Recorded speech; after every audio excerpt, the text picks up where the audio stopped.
So if you're in the market for an affordable sedan, your options are getting more and more limited. One of the companies still in the mix is Nissan, and the vehicle standing behind me is the 2025 Altima. In today's video, we'll tell you everything you need to know about this affordable sedan and how it stacks up to the dwindling competition. Okay, so here we have the 2025 Nissan Altima in the SR trim level.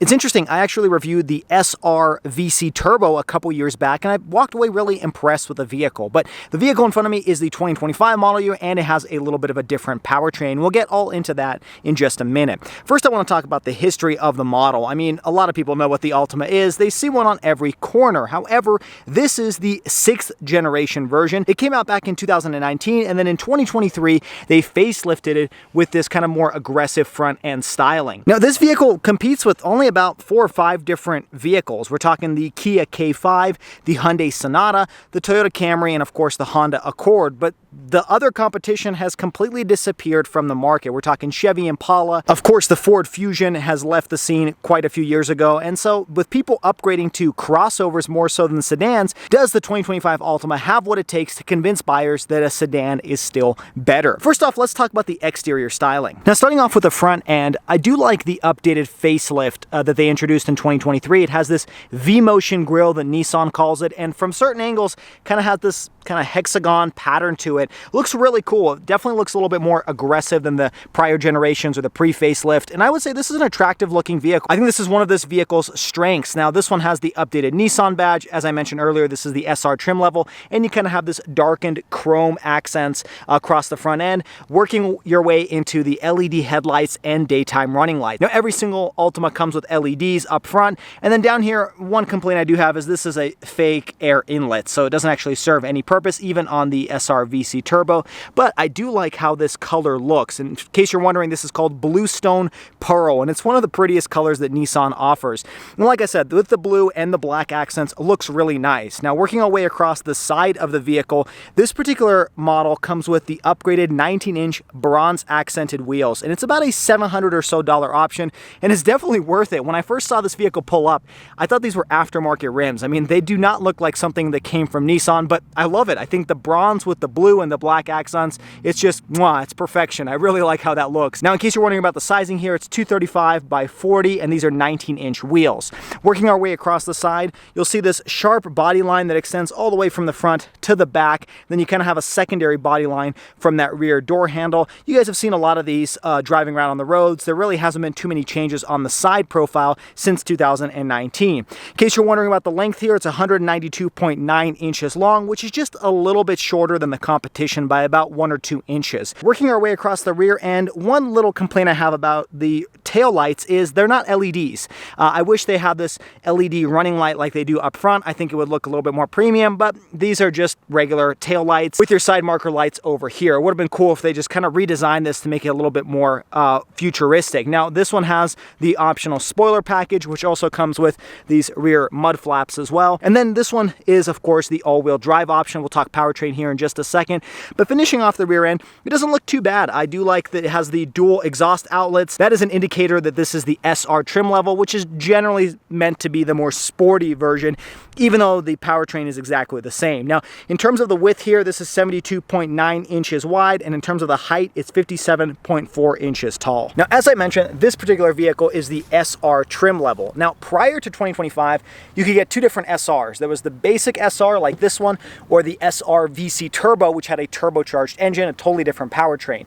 As of 2025, they've dropped the SR VC Turbo, so this is currently the only SR you can get, and it really is meant to be the more sportier looking version. Now, Nissan says they've updated the suspension to be sport tuned. Not sure if there's a major difference as compared to the regular Altima. I'd have to drive them back to back to see. But aside from the suspension, they've added the dual exhaust ports that I mentioned earlier. You do get the dark chrome grille accents up front. You also get paddle shifters on the inside, a sport cloth trim interior, and 19-inch wheels on the outside. However, the bronze ones on this one are an additional option. Now, jumping under the hood, as I mentioned earlier, the VC Turbo trim level is axed. They no longer have it as of 2025, and it's sad because it was a pretty fun engine.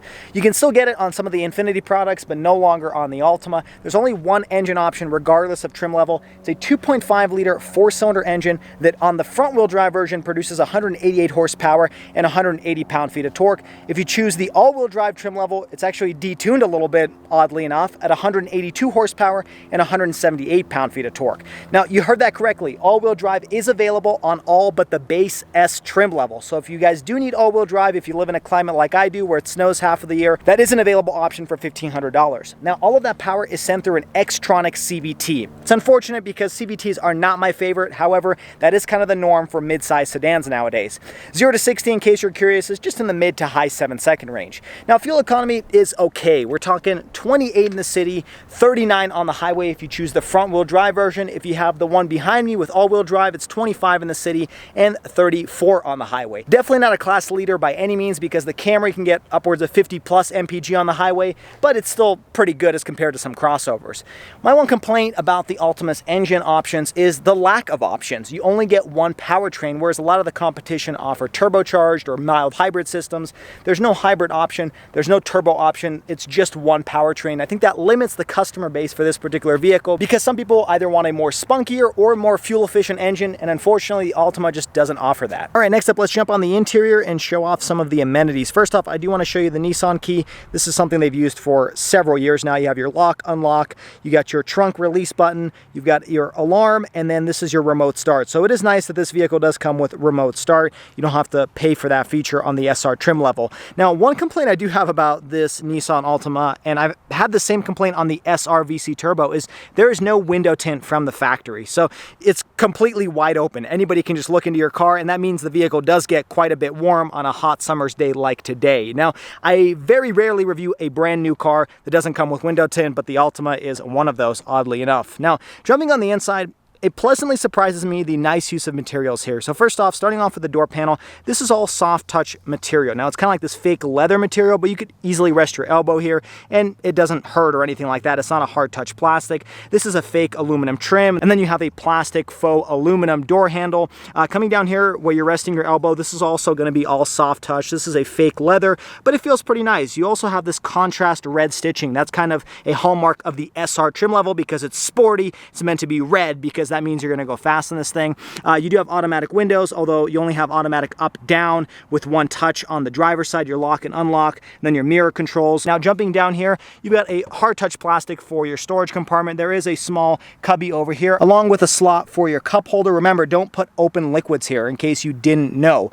Talking about the speaker setup, there's two options. So the base speaker setup is a 6-speaker audio system, but you can upgrade to a 9-speaker Bose audio system on the higher trim level. I don't believe that's available on the SR though. Now jumping to these seats, like I mentioned, these are the sport cloth interiors. So being the SR trim level, you have more red contrast stitching. You've also got kind of like this, what they call sport cloth. It's this kind of fabric material with this cool red, black, and gray stripe down the middle. It kind of adds to the sportiness of the interior. Then you have some leather touch surfaces over here, perforated leather over here with that contrast stitching. It's a pretty good looking seat, and I gotta say, they call this the zero gravity seat, and in this case, it is very comfortable. I noticed this on the prior Altima I reviewed. These are very soft seats. You can sit in them. They're kind of like a couch cushion.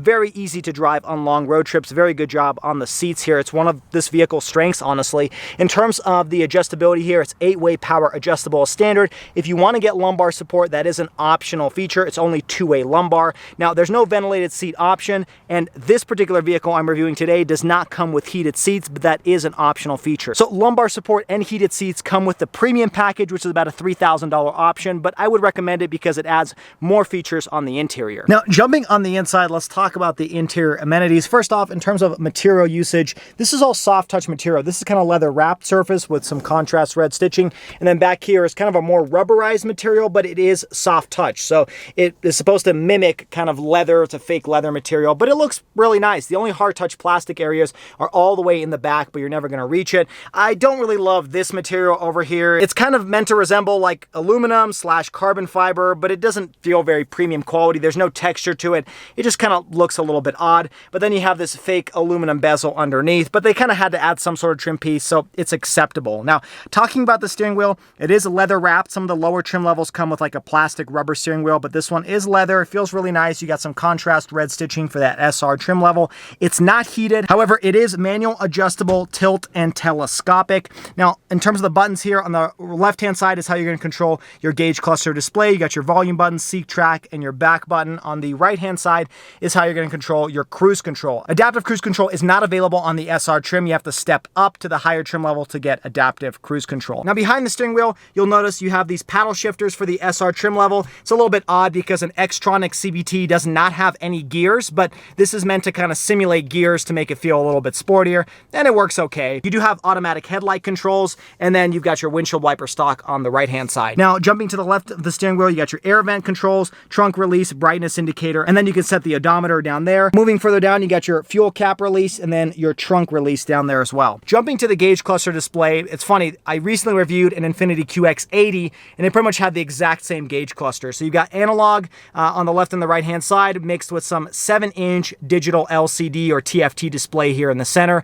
And it's the same software that I've shown off in other Nissan products, even some Infiniti products. You've got your audio settings. This will have your forward collision warning indicator and then your blind spot monitoring indicator there as well. You've also got blind spot monitoring on the A-pillar of the front row seats. And then you've got some settings, your home. You can look at your fuel economy and then just some general information. So very basic here in the center, but no matter what trim level you get, it's the same 7-inch display. Jumping to the center, this is where it gets a little bit more customizable. So this is an 8-inch touchscreen display that comes on pretty much every trim level except for the highest trim. Now, if you opt for this SR trim level, but you pay for the premium package, which adds the heated seats I noted earlier, you're going to get a 12.3-inch infotainment screen, and I definitely recommend it because this one is a little bit dated. Now, it runs the same software that I've reviewed in other Mitsubishi and Nissan products. It's okay. I mean, it's a little bit on the slower end.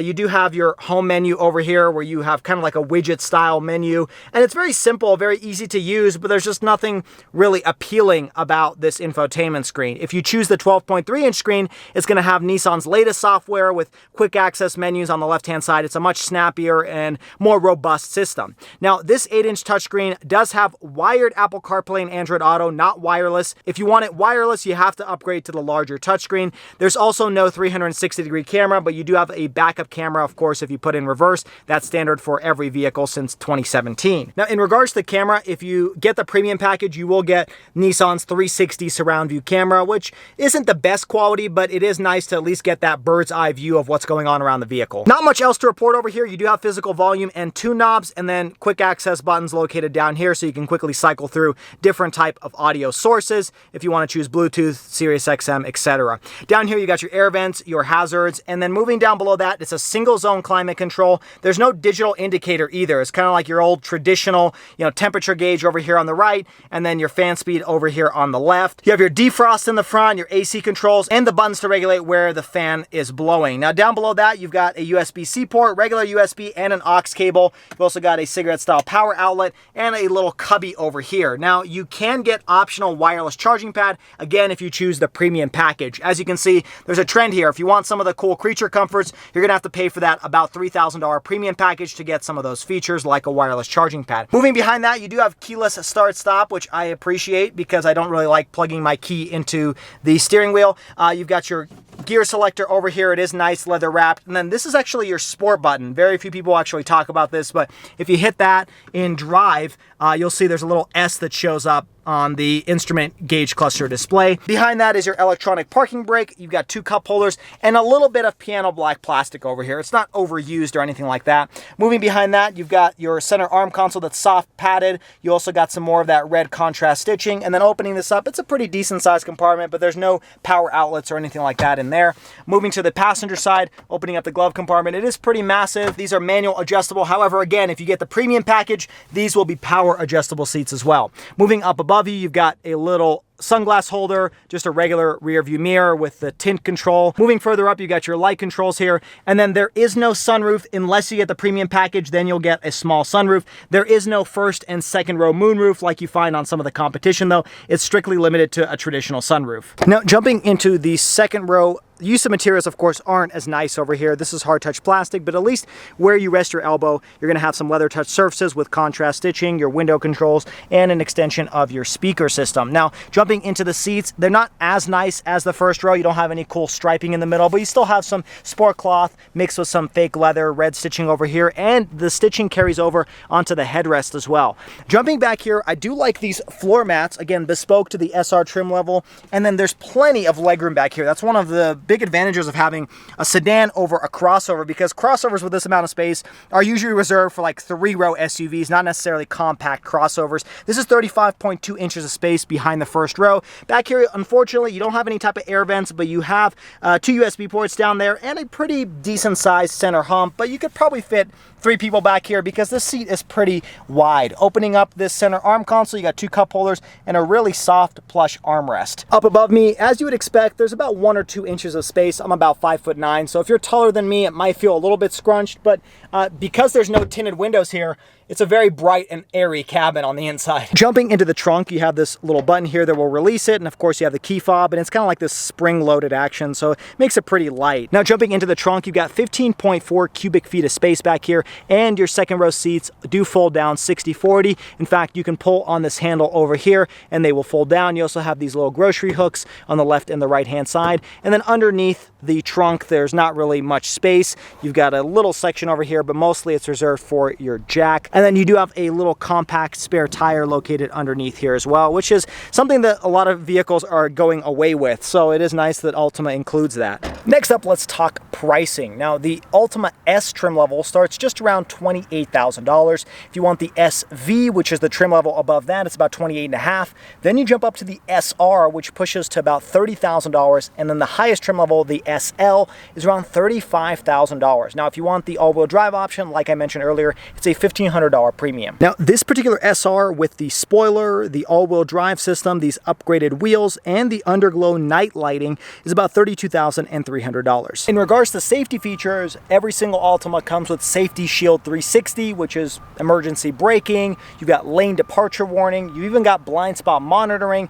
But if you want some of the additional features like adaptive cruise control, lane centering, and the 360-degree camera, you're going to have to opt for the highest SL trim level because it's not even offered as a package on any of the lower trim levels, including this SR. Now, in regards to safety, this vehicle back in 2022 was rated a top safety pick plus by the IIHS, which is a pretty notable achievement. In regards to warranty, you get a 3-year, 36,000-mile bumper-to-bumper warranty, a standard 5-year, 60,000-mile powertrain warranty, and Nissan includes 2 years, 24,000 miles of prepaid maintenance. Okay, next up, let's get behind the wheel and see how the 2025 Altima drives. Now, I do want to apologize ahead of time of the poor lighting. Anytime I film in the early evening hours, the sunlight is just terrible, so I want to apologize in advance about the poor lighting. But the information I'm going to talk about is important, and that has to do with the ride quality, the acceleration, and just the general feel behind the wheel. So first off, we're going to discuss ride quality, and we're about to drive over some train tracks, and I'll show you what it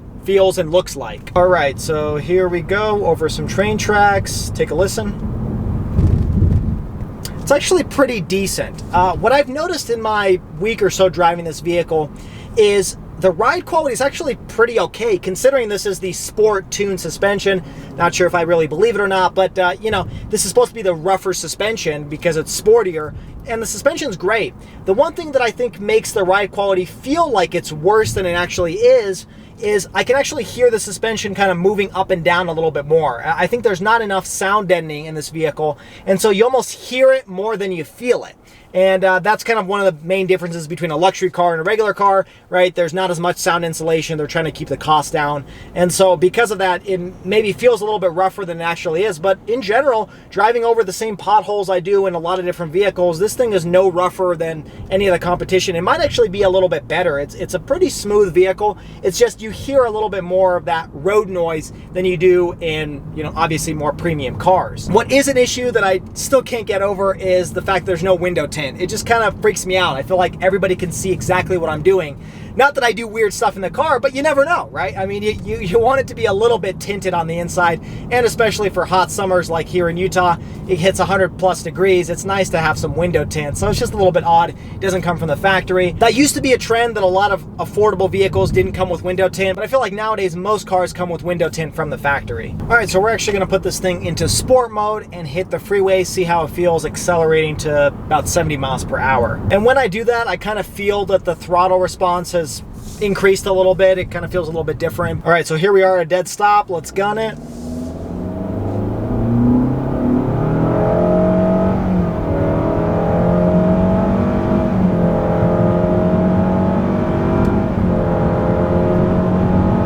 And we hit 70.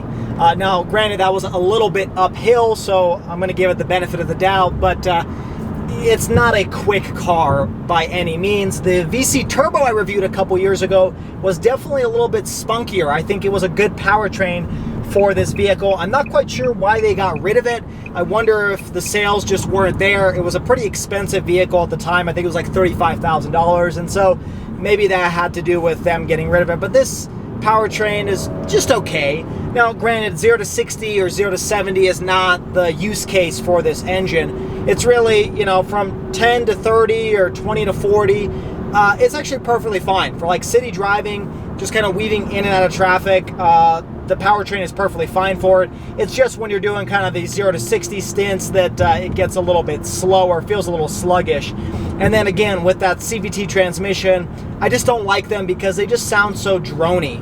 I don't mind them for city traffic or day-to-day driving because they're kind of smooth, but when you're trying to accelerate, it just sounds so kind of just like the engine is struggling, even if it's not. So take that for what it's worth. Now, in terms of road noise here on the freeway, as you can tell, it's actually pretty quiet. It's surprisingly quiet for entry-level vehicle. I think this is better than some other entry-level cars I've reviewed, including like the Chevy Trax, and even maybe the Nissan Kicks was a little bit louder on the inside. This feels a little bit quieter, a little bit more premium, but it's nothing that's, you know, incredible. It's just kind of refreshing that it's a little bit nicer on the inside. So to finish off this video, what are my overall thoughts on the Altima, and would I recommend this as your next daily driver?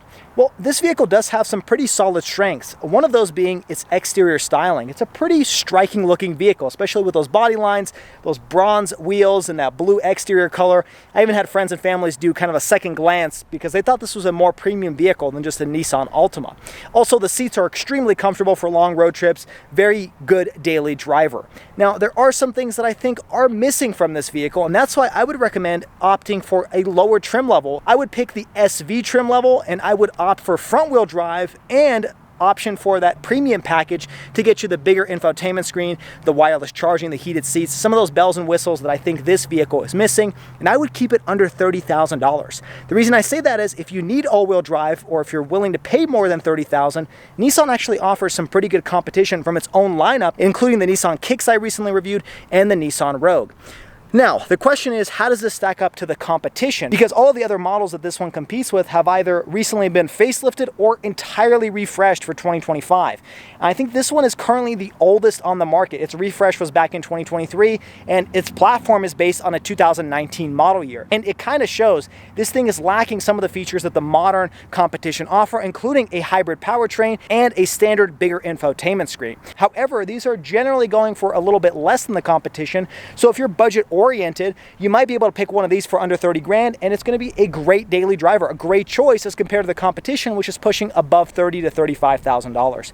But what are your thoughts on the Nissan Altima SR trim level? Would you take this over the competition, and why? Let me know down in the comments below. If you guys enjoyed this video, hit that like button and subscribe to the channel for all of the weekly car videos. Also check me out on all the social media at Shwazy_. Until next time, everybody, I hope you stay Shwazy, stay healthy, have a wonderful day.